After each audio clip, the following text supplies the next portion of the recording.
Hello, I'm Robyn Foss, and welcome to my series, Why I Love Historian. Back in 2023, I did a presentation to a group of traditional scrapbookers on why I love historian. That presentation was over 40 minutes long, so I've broken it down into manageable chunks. In video number 3, I'll share the amazing photo editing tools that are one of the main reasons why I love historian. Let's get started. It has amazing editing tools. I make the most of my images. You can do batch editing, which I love. I can auto fix and rotate a whole bunch of photos at once, but the software does maintain the original image. It's easy to use their next level edits like free rotate, lighting, color correction, removing distracting elements, and more. And we'll have samples about this in just a minute. It also includes fun editing tools that allow you to do fun things on your images like spot color, filters, like oil painting, and fun options like converting your photo to black and white, sepia, or using a color wash. I have a bunch of samples before and after using the tools in Historian 6. Right here is my original image. The photo came in sideways into Historian. I was able to quickly rotate to the left, and I cloned out the gal that was walking behind my son. Also did some color corrections, and I cropped it in because I wanted to print it as a 4x6. A lot of times our photos are dark. There is a lighten button that you can use. You can lighten the shadows to allow the faces to be shown. Another way to help edit the color or the lighting in an image is curves. So I adjusted the curves of this image, and that's just what they call the button. And if you're familiar with photo editing, that might sound familiar to you, but it's just the name of the button. So you go to curves and you can create more light in the image so that the image comes through. If we scroll in a little bit, you can kind of see the difference before and after. Adjust levels is another button in the program that you can slide sliders and go from this darkened image to this lightened image. And I will say for me, I use the first option to lighten the shadows, but you might find either levels or curves works better for you. So just lots of ways to help the lighting in your images. And these are scanned photos. So the last two here, these were scanned photos, but this was a digital image and that was a digital image. You can use the software on images from your phone, from your camera, and those that you scan in as well. So when I say free rotate, this is when you would use it. When you grab your camera, take a quick shot, and you're not worrying about the horizon, you can quickly straighten it using free rotate. Red eye, so it goes from demon boy to non-demon boy. A super easy tool to use. And then sometimes the coloring is just off, like their faces were really red, where in true they were not. And so adjusting the temperature, which is another button in the software, cools off the image and gives a better coloring.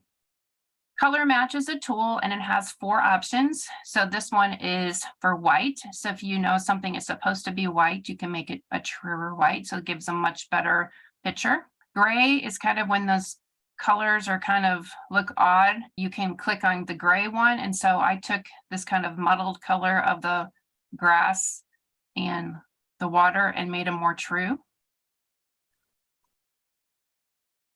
Match color black. So if you know it was supposed to be black, you can click on that and it will make the colors more true. So just less diffuse and more precise. And then match color sample, where you can sample. I didn't have a great example of this, but this one I took the color in those mountains and I applied it to his hat and kind of made all of the colors richer. So it's just a slight difference on that one. Color balance. So sometimes the way the lighting affects your colors, you might have one photo from a subject like a walk outdoors that the color is a little more olive when all of the other pictures are kind of a Kelly green. Well, you can use color balance to correct that. Cloning is, even though it does take some skill, I would recommend when you first start using the software to become familiar with it, because even this would be a great way to get the best out of your pictures. So my neighbor was out with her daughter in the rain playing and it was adorable, but I didn't want my neighbor's legs in the picture. So I cloned her out. And when I ended up making the finished page, I did include my neighbor in the page, but this picture was much better without her legs sticking out. And this is a traditional scrapbook page. So I cloned even on pictures that I printed out for my traditional albums. And then if you have scanned historical pictures, these tools of cloning and smudging and the color correction can really help take a damaged picture and make it look a lot better.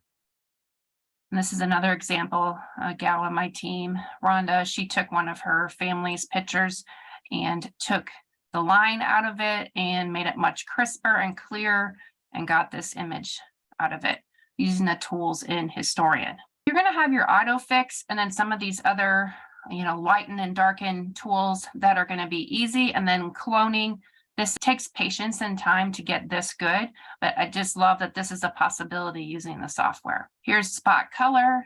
So we black and white everything but the shovel, and then spot blur. So I blurred out the background to bring the focus in the front.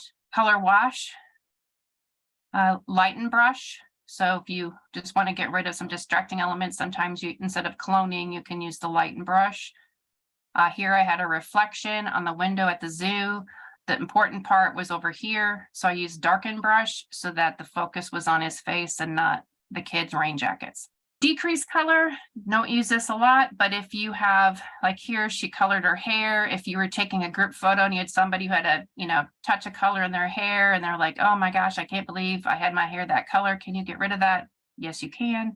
You use decrease color brush. And then, or here, if you're growing your hair out and you're midway growing the gray out and you have a picture with a group of friends, you could darken and colorize and kind of color correct it back to the original until you're all the way grown out. So sometimes you might need to use that, but not a lot. This is just an example, driving down the highway, took a picture out the window. We got reflections. It's a little bit crooked. There's distracting elements. Color's not that great. And with Historian, I had a beautiful picture that I could put in my book. Lots of ways, even bad pictures can be beautiful with the tools and the software. Well, that concludes video number 3 on why I love Historian 6. Hope that you're beginning to see why I love Historian so much and that you'll tune back in for my future videos. Be sure to check out my self-paced classes. I have both a beginner and an intermediate class on Historian 6, and it's free, and the link will be in the description. Thanks for watching. Bye-bye.